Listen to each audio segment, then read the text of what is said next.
ay tatanong ko, meron bang mutual defense treaty ang Vietnam with the United States? Wala. So, ang ibig sabihin, that is the regular interaction between states.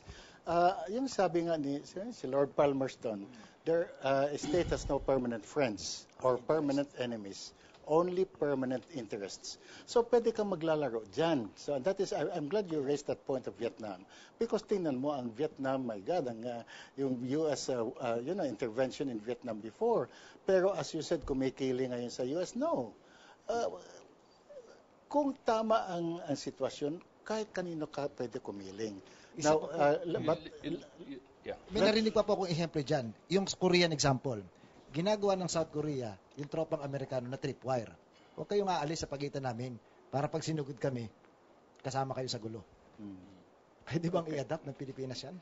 Okay, bago sagutin, babalikan natin pagkaroon ng ilang sandali.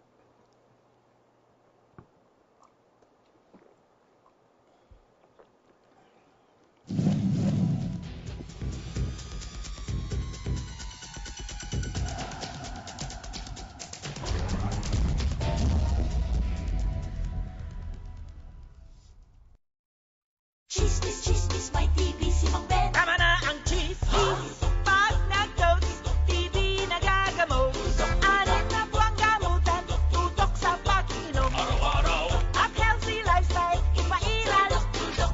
Nag-dance every day, kasi healthy our way. Hala, ikalat ang balita. Si Mang Ben gumaling na. That's okay.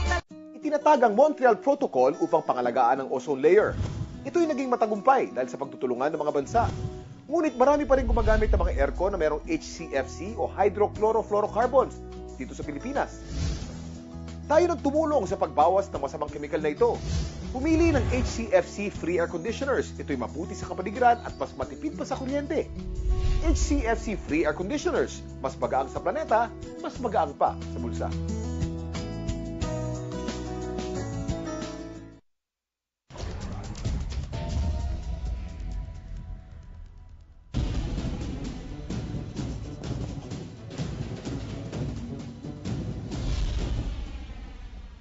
Ngayon po ay nagbabalik, kasama pa rin po natin si Ariel Ayala, si Ambassador Encomienda at saka si Boots Valdez. Ang pinag-uusapan po natin dito ay ang naging decision po ng Permanent Court of Arbitration kung saan po nanalo ang Pilipinas. Lilinawin lang po natin, no? Dito po sa panel na ito, wala po ditong traidor sa bayan, no? Wala po ritong wala po ritong maka-Amerikano, wala maka-Inchik, maka-Pilipino, lahat ang nandito, no? Intindihin po natin. May dalawang issue. Magkahiwalay pero magkakabit. Yung conflict ng Pilipinas at saka ng China dito po sa mga marine features and territories sa sprat list na pinag-usapan. Yan po ang nandiyan. Mas malaking issue po yung rivalry po ng China at saka ng Amerika for dominance of the South China Sea and the world. Yan po ang kwan. Huwag po tayo magkamali na ikabit natin yung away nila sa away natin, no? Dapat ang solusyon po sa problema natin ay atin lang na hindi po kasali sila. Pero ang nahalata ako, gusto nilang mangyari ng mga dayuhan na yung Pilipinas ilagay dito sa gitna ng kalang away para malito po tayo mga Pilipino. Huwag tayong malilito. Hindi po tayo kasali diyan. Okay. Ngayon, dumulog po tayo doon sa Hague. Nanalo tayo. Ang tanong, ano ba ang pinanalo natin? Na sinasabi ng Inchik, matagal na namin sinasabi na hindi kami kasali diyan sa arbitration na yan. Napakinggan na po natin yung arbitration. Dapat yung dalawang hindi nagkakasundo, yung pupunta sa isang tao na ayusin nyo kami. Kasi hindi kami nagkakaintindihan. Gusto namin magkaintindihan, ayusin nyo kami. Okay. Pero ito, isa lang ang pumunta doon. Yung isa, ayaw ko, hindi ako kasali diyan. Kasi mukhang tagilid ang usapan diyan. So, So yun po ang dapat malinaw po niyan. Itatanong ko kay Ambassador, magkano ba nagastos dito? At sino ang gumastos dito? Okay, but Senator, with your permission, I'd like to take up from Mr. Ayala's point about the tripwire, no? Kasi mukhang lumalabas din yan, which is in the Korean Peninsula. Now, the thing is, kanino ba, yung tripwire sa Korea, putting in U.S. forces there, against whom is it, you know? It's not China. It is against North Korea. Now, dito sa atin, kung maglalagay tayo ng tripwire, bakit tayo maglalagay ng tripwire? Hindi naman tayo kalaban ng China. So that I want to just point it out. And going back to the matter of the costs, as I said earlier, for me there is a gap here in terms of transparency, because it seems in the newspaper reports parang it's like going to a domestic court na halos wala kang gastos, no, kung complainant ka, ganun. Pero in the format of the arbitration, under the rules of arbitration, the costs have to be split between the parties to the arbitration. Now, nakaisa tayo dyan. So, under the rules, we will be shouldering the cost of the arbitrators, and there are 5 of them. We will be shouldering the cost of running the secretariat, of course, and we will be shouldering the cost of the experts and the other amicus curiae that the court might summon. Now, this is what I want to know. I have not read this in the papers, and I have not seen it in the budget of the government. So it must be coming from somewhere. We don't know, and I don't want to. Yes, I have no information on that. So, pwede ba itong galing sa Malampaya?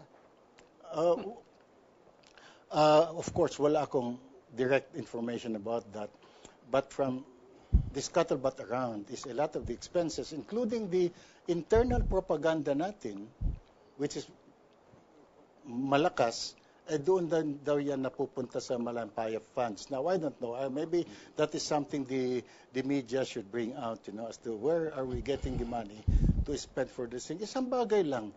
Nung opening part ng hearing sa jurisdiction sa The Hague, there were 53 or maybe 50 from the Philippine side who went, you know. And these are high-level officials. Ginagastuhan lahat yan sa airfares, hotel, and everything. So in that event alone, how much did we spend? Yeah. Paano po tayo makakawala sa parang kumunoy, quicksand, itong problemang ito, na-portray na kalaban natin ng China at na-portray na kaibigan ng US? We have an enemy that we cannot fight and a friend that we cannot love. Well, the answer to that question is the new administration, how it handles and how it plays out with the new administration. It will have to. That is a difficult, thing to answer for us now. Really, how it plays out to the present administration, which is less than 10 days old. And also, maybe we have to define who the true enemies are and who the true friends are. No? In this particular case. Again, going back to Ariel's question, what if ano bang masama kung nasa likod natin ang mga kano, no? Wala naman talagang masama. Di ba? Pero mas mabuti siguro kung nasa likod natin ang kano at nandyan din sa likod natin ang bansang China, no? Dahil ang kano wala nang kakayanan na tumulong sa ating ekonomiya. Pero ang China, kayang-kaya pa po tayong tulungan. No? At ang mga pangangailangan po ng ating bayan ay napakalaki. Meron pong mga ibang tao nagpupumilit na kinakailangan daw sa ganitong klaseng sitwasyon sa mundo, hindi pwedeng hindi tayo kakampi sa isa at kakalabanin ang iba. No? Hindi po ako sang-ayon dyan sa ganyang klaseng pag-iisip. Lalong-lalo na po sa kasalukuyan mga nangyayari. And the current situation right now going on in the world. No? If we are not, the South China Sea or the West Philippine Sea is not the world. No? There is something else going on, no, in other parts of the world, no, that have a direct bearing to what is going on here. Not just in the physical aspect or geopolitical aspect, but also in the global economic aspect. Everything is starting to go down, no? And it is going to move, as probably certain people in the United States understand, it is going to move